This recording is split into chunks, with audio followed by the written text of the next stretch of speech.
ಅಯ್ಯೋ, ಈ ಭಿಕ್ಷುಕ ದೇಶದ ಕಥೆನೇ ಮುಗಿಯಲ್ಲಪ್ಪ. ಪಾಕಿಸ್ತಾನದ ಕತೆ ಏನು ಮಾಡ, ಪಾಕಿಸ್ತಾನದ ಆರ್ಥಿಕವಾಗಿ ನಷ್ಟದಲ್ಲಿರುವ ಪಾಕಿಸ್ತಾನಕ್ಕೆ ಒಂದು ಮುಖಭಂಗ. ಪಾಕಿಸ್ತಾನದ ಹಾಕಿ ಆಟಗಾರರು, ರಾಷ್ಟ್ರೀಯ ತಂಡದವರು ಪಾಪ ಆಸ್ಟ್ರೇಲಿಯಾಗೆ ಹೋಗಿದ್ದಾರೆ. ಅಲ್ಲಿ ಯಾವುದೋ ಮ್ಯಾಚು FIH ಪ್ರೋ ಲೀಗಲ್ಲಿ ಆಡೋಕ್ಕೆ. ಸರಿ, ಅಲ್ಲಿ ಹೋದರೆ ಕ್ಯಾನ್ಬೆರಾ ಫ್ರೆಂಡ್ಸ್ ಮುನ್ನ ಅವರು ಸಿಡ್ನಿ ವಿಮಾನ ನಿಲ್ದಾಣದಲ್ಲಿ 12ರಿಂದ 13 ತಾಸು ಕಳೆದ್ರಂತೆ. ಸೂಕ್ತ ವ್ಯವಸ್ಥೆ ಇಲ್ಲವಂತೆ, ವಸತಿ ಇಲ್ಲವಂತೆ, ಅಲ್ಲಿ ಎಲ್ಲೋ ಒಂದು ಕಡೆ ಪಾತ್ರೆ ಇಲ್ಲ ತೊಳೆದ್ರಂತೆ. ಬಂಕರ್ ಬೆಡ್ಗಳಲ್ಲಿ ಮಲ್ಕೊಂಡಿದ್ದಾರೆ. ಯಾವುದು ಆದ್ಮೇಲೆ ಅದು ಯಾವುದು ಹೋಟೆಲ್ ಬಿಲ್ ಕ್ಲಿಯರ್ ಮಾಡಿಲ್ಲ ಅಂತ ಅವ್ರು ಆಚೆ ಹಾಕೋದ್ರು ಅಂತ ಫುಟ್ಪಾತಲ್ಲಿ ಕೂತಿದ್ದಾರೆ. ಅವರೇ ಅದನ್ನು ರೆಕಾರ್ಡ್ ಮಾಡಿ ಹಾಕಿದ್ದಾರೆ, ಹೋಗತ್ತ ಕಡೆಗೆ ಅಂತಂದ್ರೆ ಹಾಳಾಗಿ ಹೋಗ್ಲಿ ಅಂದರೆ. ಏನು ಹೇಳಬೇಡ ಅಂತ ಹೇಳಿದ್ರಂತೆ ಸರ್. ಆಮೇಲೆ ಅವ್ರ ಮೇಲೆ ಪ್ರೆಷರ್ ಹಾಕಿದ್ರಂತೆ. ಯಾರೋ ಅವನಿದಾನಲ್ಲ, ಅವನೊಬ್ಬ ವಿಷಸರ್ಪ ಮುನೀರ್, ಈ ಜೋಕರ್ ಜೊತೆ ಸೇರ್ಕೊಂಡಿದ್ದಾನಲ್ಲ, ಭಿಕ್ಷುಕ ದೇಶದ ಜೋಕರ್. ಹಾಂ, ಅವನ ಕೈಲಿ ಹೇಳಿಸಿದ್ರಂತೆ, ಬಾಯಿ ತೆಗಿಬೇಡಿ, ಭಾರತದಲ್ಲೆಲ್ಲ ವರದಿ ಮಾಡಿಬಿಡ್ತಾರೆ. ಹಾಂ, ತೆಗಿಬೇಡಿ, ಏನೂ ಆಗಿಲ್ಲ ಅಂತ ಹೇಳಿಬಿಡಿ. ಅವರು ಅದನ್ನೇ ಬಂದು ಆಚೆ ಹೇಳಿದ್ದಾರೆ. ಹಿಂಗೆ ಹೇಳಿದ್ರು ನಮಗೆ ಅಂತ. ವಾಪಸ್ ಹೋದ್ಮೇಲೆ ಏನಾಗುತ್ತೋ ಏನೋ, ಇಮ್ರಾನ್ ಖಾನ್ ಟೈಪ್ ಅವ್ರನ್ನ ಯಾವ ಜೈಲ್ಗೆ ಹಾಕ್ತಾರೋ. ನಡ್ಸ್ಕೊಳ್ತಾರೆ ಸರ್.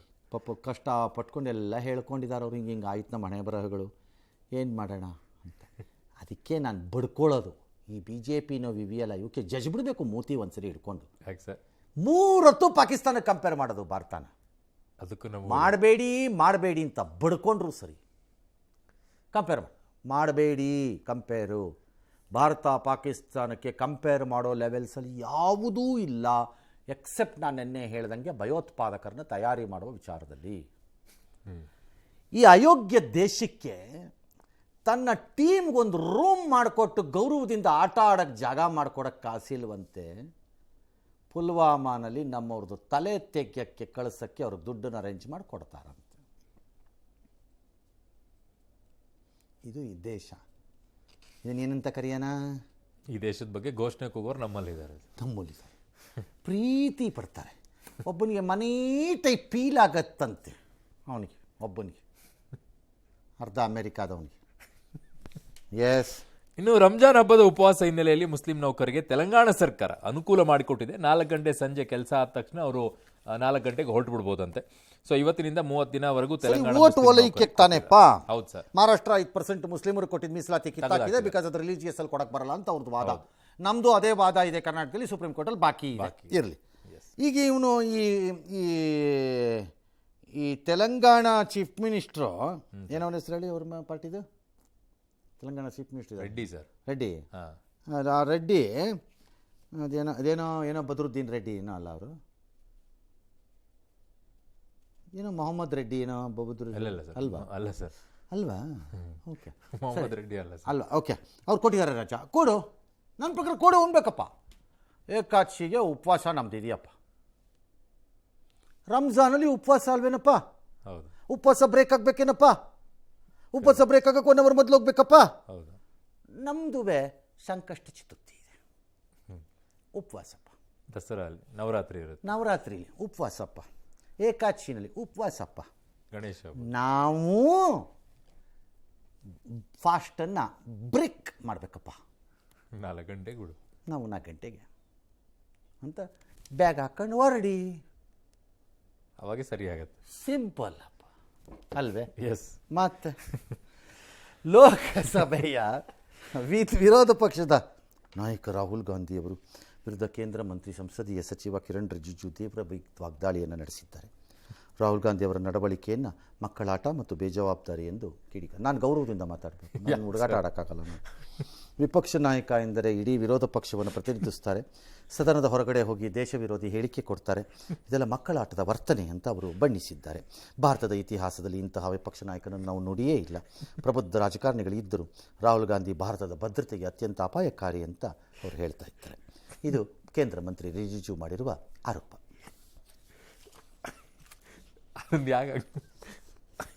ಗಂಭೀರವಾಗಿರೋದು ಕಲ್ತ್ಕೊಳ್ಳಿ, ಗಂಭೀರವಾಗಿರ್ಬೇಕು ಅಷ್ಟೇ. ನೆಕ್ಸ್ಟ್. ಓಕೆ. ಬೆಂಗಳೂರಲ್ಲಿ ಮಾಜಿ ಇಸ್ರೋ ಉದ್ಯೋಗಿ ನಾಗೇಶ್ವರ 75 ವರ್ಷ ಅನ್ನೋರು ತಮ್ಮ ಪತ್ನಿ ಸಂಧ್ಯಾ ಕಾಲದಲ್ಲೇ 65 ವರ್ಷವರನ್ನು ಟವೆಲ್ನಿಂದ ಕತ್ತು ಬಿಗಿದು ಕೊಲೆ ಮಾಡಿದರಂತೆ. ಅವಲಹಳ್ಳಿ ಪೊಲೀಸ್ ಠಾಣಾ ವ್ಯಾಪ್ತಿಯಲ್ಲಿ ಆಗಿರೋದು. ಅವ್ರಿಗೇನೋ ಅನಾರೋಗ್ಯ ಆಗಿತ್ತಂತೆ. ನಾನು ಸತ್ರೆ ನನ್ನ ಹೆಂಡತಿನ ಯಾರು ನೋಡ್ಕೊಳ್ತಾರೆ ಅಂತ ಹೇಳ್ಬಿಟ್ಟು ಫಸ್ಟ್ ಹೆಂಡತಿನ ಸಾಯಿಸ್ಬಿಟ್ಟಿದ್ದಾರೆ. ಅದಾದ ನಂತರ ಅವರು ಆತ್ಮಹತ್ಯೆ ಮಾಡ್ಕೊಳಕ್ ನೋಡಿದ್ದಾರೆ, ಬಟ್ ಧೈರ್ಯ ಬಂದಿಲ್ಲ. ಹಾಗಾಗಿ ಆಮೇಲೆ ಮಗಳಿಗೇನೋ ಫೋನ್ ಮಾಡಿ ಹೇಳಿದಾರಂತೆ. ಸೊ ಈಗ ಬಂದಿದ್ದಾರೆ, ಇವ್ರನ್ನ ಏನ್ ಮಾಡ್ತಾರೋ ಗೊತ್ತಿಲ್ಲ, ಅರೆಸ್ಟ್ ಮಾಡ್ಲೇಬೇಕಲ್ವ. ಬಟ್ ಏನು ಅವ್ರದ್ದೇನು ನಡವಳಿಕೆ ನಾವು ಡೌಟ್ ಪಟ್ಟರು ಅದರಿಂದ ಕೊಂದುಬಿಟ್ರು ಅಂತ ಯಾರೋ ಅಂತಿದ್ರು. ಇಲ್ಲ ಆ ಥರ ಅದು ಬೇರೆ ಕೇಸ್ ಸರ್, ಬೇರೆ ಕೇಸ್ ಸರ್. ಇವ್ರು ಯಾಕೆ ಹಂಗೆ ಮಾಡಕ್ ಹೋದ್ರು ಪಾಪ? ಇವ್ರದ್ದು ಅನಾರೋಗ್ಯ ಹಾಳಾಗಿತ್ತಂತೆ ಸರ್, ಸಮಸ್ಯೆ ಆಗಿತ್ತಂತೆ. ಆಯ್ತು, ನೀನು ಪಾರ್ಟಿ ಹೋದ್ರೆ ಆ ಒಮ್ಮ ಅವ್ರ ಪಡೆಗೋರು ಇರ್ತಿರ್ಲಿಲ್ವಾ? ನಾನಿಲ್ಲ ಅಂದ್ರೆ ಅವಳು ಬದುಕೋದು ಯಾರು ನೋಡ್ಕೊಳ್ತಾರೆ ಅವಳನ್ನ ಅಂತ ಹೇಳ್ಬಿಟ್ಟು ಅವ್ರಿಗೂ ಆರೋಗ್ಯ ಇರಲಿಲ್ವಾ? ಅವ್ರು ಚೆನ್ನಾಗಿದ್ರು ಸರ್. ಒಳ್ಳೆ ಪಾರ್ಟಿ. ಏನು ಇವ್ರು ಸಂತಿಷ್ಟ ಕೆಲಸ ಮಾಡ್ತಿದ್ದಾಗ 24 hours ನಿಮ್ಮ ಹೆಂಡತಿ ಪಕ್ಕದಲ್ಲೇ ಇದ್ರೇನ್ರಿ ನೀವು? ಏನ್ರಿ ರೀ ಪಾಪ ಸಾಯಿಸ್ಬಿಟ್ಟಿದ್ದಾರೆ. ಪೈಜಾಮಾದ ಲಾಡಿ ಬಿಚ್ಚೋದು ಈ ಥರದ್ದೆಲ್ಲ ಮಾಡುವ ಆ್ಯಕ್ಷನ್ಸ್ ಏನಿದೆ ಅದು ರೇಪ್ಗೆ ಸಮಾನವಲ್ಲ ಅಂತ ಅಲಹಾಬಾದ್ ಹೈಕೋರ್ಟ್ ಕೊಟ್ಟಿದ್ದ ತೀರ್ಪನ್ನು ಸುಪ್ರೀಂ ಕೋರ್ಟ್ ವಜಾ ಮಾಡಿದೆ ಮತ್ತು ಬಹಳ ತೀಕ್ಷ್ಣವಾದ ಕೆಲವು ಅಭಿಪ್ರಾಯಗಳನ್ನು ಕೊಟ್ಟಿದೆ ಆ ತೀರ್ಪು ಮತ್ತು ವಿಚಾರದ ಬಗ್ಗೆ. ಬಹಳ ತಪ್ಪು ಈ ರೀತಿ ಆಲೋಚನೆ ಮಾಡೋದು, ಈ ಥರ ಜಡ್ಜ್ಮೆಂಟ್ಗಳನ್ನ ತೀರ್ಪುಗಳನ್ನ ಕೊಡೋವಂಥದ್ದು. ಅದಕ್ಕೆ ಆ ರೀತಿ ಮಾಡೋದು ಆರೋಪಿಯ ಮನೋಸ್ಥಿತಿ ಮತ್ತು ಆತ ಮಾಡ್ಕೊಳ್ತಿರೋ ತಯಾರಿಯನ್ನು ತೋರಿಸುತ್ತೆ. ಅದು ರೇಪೆ ಅಂತಲೇ ಪರಿಗಣಿಸ್ಬೇಕು. ಅದನ್ನು ಸಂವೇದನಾಶೀಲತೆ ಮತ್ತು ಸೂಕ್ಷ್ಮ ವಿವೇಚನೆ ಇರಬೇಕು ಅಂತೆಲ್ಲ ಸುಪ್ರೀಂ ಕೋರ್ಟು ಹೇಳಿದೆ. ನನ್ನ ಪ್ರಕಾರ ಸರಿ. ಮೊದಲೇ ಇಂಥ ಕಾನೂನುಗಳಿದ್ರು ಕೇರ್ ಮಾಡದೇ ಇರೋ ಈ ಕಚಡಗಳು ಈ ರೀತಿನೂ ಇವಕ್ಕೆ ಅವಕಾಶ ಕೊಟ್ಬಿಟ್ರೆ ಇನ್ನೇನೇನು ಮಾಡುತ್ತವೋ. ಹೌದು ಅಲ್ವಾ? ಎಸ್. ಜೀನಿ ಸ್ಲಿಮ್ ತಗೊಳಕ್ಕೆ ಸ್ಟಾರ್ಟ್ ಮಾಡಿದ್ನೋ ಅವಾಗ ಮಂತ್ಲಿ ಪೀರಿಯಡ್ಸ್ ಆಗ್ತಾ ಇದ್ದೀನಿ. PCOD ಪ್ರಾಬ್ಲಮ್ ನಾರ್ಮಲ್ ಆಗಿದೆ, ಥೈರಾಯ್ಡ್ ನಾರ್ಮಲ್ ಆಗಿದೆ. ಪೀರಿಯಡ್ಸ್ ಎಲ್ಲ 6 months ಆದ್ರೂ ಆಗ್ತಾ ಇದ್ದಿಲ್ಲ, ಇವಾಗ ರೆಗ್ಯುಲರ್ ಪೀರಿಯಡ್ಸ್ ಆಗ್ತಾ ಇದೆ. ಜೀನಿ ಸ್ಲಿಮ್ ನ ಯೂಸ್ ಮಾಡಿ 8 ತಿಂಗಳಲ್ಲಿ 55 kg ಸಣ್ಣ ಆಗಿದ್ದಾರೆ. ಜೀನಿ ಸ್ಲಿಮ್ ತಗೊಳ್ಳಿ, ಬೇಗ ಸಣ್ಣ ಆಗ್ತೀರಾ, ಫ್ಯಾಟ್ ಲಾಸ್ ಆಗ್ತದೆ. ಜೀನಿ ಸ್ಲಿಮ್ ನ ಯೂಸ್ ಮಾಡಿ 100% ಯಾವುದೇ ಸೈಡ್ ಎಫೆಕ್ಟ್ ಇಲ್ದಂಗೆ ಸಣ್ಣ ಆಗ್ತೀರಾ. ರಾಜ್ಯಸಭೆಯ 37 ಸ್ಥಾನಗಳಿಗೆ ಮಾರ್ಚ್ 16ನೇ ತಾರೀಕು ಎಲೆಕ್ಷನ್ ನಡೆಯುತ್ತೆ. ಆದರೆ ಕರ್ನಾಟಕದಲ್ಲಿ ಯಾವುದೂ ಇಲ್ಲ. ಆದರೆ ಜೂನ್ನಲ್ಲಿ ಕರ್ನಾಟಕದ್ದು ಚುನಾವಣೆ ಬರುತ್ತೆ. ದೇವೇಗೌಡರು, ಖರ್ಗೆ, BJP ಈರಣ್ಣ ಕಡಾಡಿ, ಕೆ ನಾರಾಯಣ ಅವ್ರದ್ದೆಲ್ಲ ಅವಧಿ ಮುಗಿಯುತ್ತೆ. ಆವಾಗ ಚುನಾವಣೆ ಬರುತ್ತೆ. ಇನ್ನು ಅಂಗಡಿಗೆ ಹೋಗಿ ವಾಪಸ್ ಬರ್ತಾ ಇದ್ದ ಬಾಲಿಕೆಯ ಮೇಲೆ ಬೀದಿ ನಾಯಿಗಳು ದಾಳಿ ಮಾಡಿರೋ ಘಟನೆ ವಿಜಯಪುರ ನಗರದ KSRTC ನಗರದಲ್ಲಿ ಆಗಿರೋದು. ಅನ್ವಿತಾ ಮಲ್ಲಿಕಾರ್ಜುನ್ ಶೆಟ್ಟಿ ಅಂತೇಳಿ 6 ವರ್ಷ ಪಾಪ. ಕಣ್ಣು, ಕೈಕಾಲು, ಬೆನ್ನಿಗೆಲ್ಲ ಗಂಭೀರ ಗಾಯ ಆಗ್ಬಿಟ್ಟಿದೆ. ಏನು ತೊಂದರೆ ಇಲ್ಲ. ದಾಳಿ ಮಾಡಿರೋ ನಾಯಿಗಳನ್ನೆಲ್ಲ ಪಟ್ಟಿ ಮಾಡಿ ಮತ್ತು ಪಾಪ ಅದನ್ನೆಲ್ಲ ದತ್ತು ತಗೊಳ್ಳೋ ತುಂಬ ಜನ ಮುಂದೆ ಬರ್ತಿದ್ದಾರಂತೆ. ಅವರು ಕೂಡಿ ತೊಗೊಂಡೋಗಿ ನಿಮ್ಮ ಮನೇಲಿ ಸಾಕ್ಕೊಳ್ಳಿಪ್ಪ, ಯಾರಿಗಾರು ಕಚ್ಚಿದ್ರೆ ಸ್ವಲ್ಪ ಮುದ್ದು ಮಾಡಿ ಆ ನಾಯಿನ ಅಂತಂದ್ಬಿಟ್ಟು ನಿಮ್ಮ ಮನೆಗೆ ಕರ್ಕೊಂಡೋಗಿ ನಿಮ್ಮ ಪಾಪುನ ಅದ್ರ ಮುಂದೆ ಬಿಡಿ. ಏನು ಮಾಡ್ತಾವೆ ನೋಡು, ನೆಕ್ಕತ್ತಾ, ಮುದ್ದು ಮಾಡುತ್ತಾ, ಕಚ್ಚತ್ತಾ ನೋಡಿ. ರಾಜಾಜಿನಗರದಲ್ಲಿ ಬೆಳಂಬೆಳಗ್ಗೆ ಬಾರ್ ತೆಗೆದಿದ್ರಂತೆ. ಸುರೇಶ್ ಕುಮಾರ್ ಏನೋ ಓಡಾಡ್ತಿದ್ರಂತೆ ಶಾಸಕರು ನಡಿಗೆನಲ್ಲಿ. ಹಾಗೇನ್ರಿ ಬೆಳಗ್ಗೆ ತೆಗೆದಿದ್ದೀರಿ, ಇದೇನು ಹೂವಿನ ಹಣ್ಣಿನ ಅಂಗಡಿನೇನ್ರಿ, ಅದಕ್ಕೆ ಟೈಮ್ ಇಲ್ವೇನ್ರಿ, ಬಾಗ್ಲಾಕ್ರಿ ಆಮೇಲೆ ಬಾಗ್ಲಾಕ್ಸ್ಬಿಟ್ರಂತೆ. ಅಂಗಡಿ ಮಾಲೀಕ ತಪ್ಪು ಮಾಡಿದ್ರು, ನೀವು ಬಾಗ್ಲಾಕ್ಬಾರ್ದಾಗಿತ್ತು, ಹೇಳಬೇಕಿತ್ತು. ಸರ್, ನಾನು ಖರ್ಚು ನನಗೆ ಎಷ್ಟಿದೆ ಅಂದರೆ ಅಲ್ಲಿ ಕೊಡಬೇಕು, ಇಲ್ಲಿ ಕೊಡಬೇಕು, ಇಲ್ಲಿ ಕೊಡಬೇಕು, ಅಲ್ಲಿ ಕೊಡಬೇಕು, ಅಲ್ಲಿ ಕೊಡಬೇಕು, ಇಲ್ಲಿ ಕೊಡಬೇಕು. ಇದೆಲ್ಲ ಹೆಂಗೆ ಸಾರ್ ರಿಕವರಿ ಮಾಡಲಿ 24/7 ರನ್ ಮಾಡಿದಿದ್ರೆ ಅಂತ. ಆಮೇಲೆ ಅಮೃತ ಸರ್ ನಾನು ಕೊಡ್ತಿರೋದು, ಸರ್ಕಾರಗಳ ಥರ ನಾನು ವಿಷ ಕೊಡ್ತಿದ್ದೀನಾ ಸರ್? ಅಲ್ಲ, ಬಜೆಟು ಕಡಿಮೆ ಇದೆಯಲ್ಲ ಸರ್, ಹೆಂಗಾದ್ರೂ ಸರ್ಕಾರಕ್ಕೆ ಬೊಕ್ಕಸ್ ತುಂಬಬೇಕು. ಏನು ಸುರೇಶ್ ಕುಮಾರ್ಗೆ ಅರ್ಥ ಆಗಲ್ಲ, ಅವ್ರು ಗುಂಡು ಹಾಕಲ್ಲ, ಅವ್ರಿಗೆ ಅರ್ಥವಾಗಲ್ಲ, ಅವ್ರಿಗೆ ಏನು ಅರ್ಥವಾಗತ್ತೆ ಅವ್ರಿಗೆ. ಎಸ್. ಇನ್ನು ಸಾರ್ವಜನಿಕ ಸ್ಥಳದಲ್ಲಿ ಗಾಳಿಯಲ್ಲಿ ಗುಂಡು ಹಾರಿಸಿ ಯುವಕರು ಪುಂಡಾಟಿಕೆ ಮೆರೆದಿರುವ ಘಟನೆ ರಾಯಚೂರಿನ ದೇವದುರ್ಗದ ಹೊಸೂರು ಸಿದ್ದಾಪುರ ಗ್ರಾಮದಲ್ಲಿ ಆಗಿರೋದು. ಯಲ್ಲಮ್ಮ ದೇವಿ ಉತ್ಸವ ಆಚರಣೆ ವೇಳೆ ಮೆರವಣಿಗೆಯಲ್ಲಿ ಬಂದೂಕುಗಳ ಬಳಕೆಯನ್ನು ಮಾಡಿದ್ದಾರೆ. ಅದೊಂದು ರೋಗ. ಬಂದೂಕನ್ನು ಏನಕ್ಕೆ ತಗೊಂಡಿದ್ದೀನಿ ಅನ್ನೋದನ್ನು ಮರೆತು ಉಳಿದೆಲ್ಲ ಟೈಮಲ್ಲಿ ಯೂಸ್ ಮಾಡೋ ರೋಗ ಅದು. ಶೋ ಆಫ್ ಮತ್ತು ಕೊಬ್ಬು, ಶೋ ಆಫ್.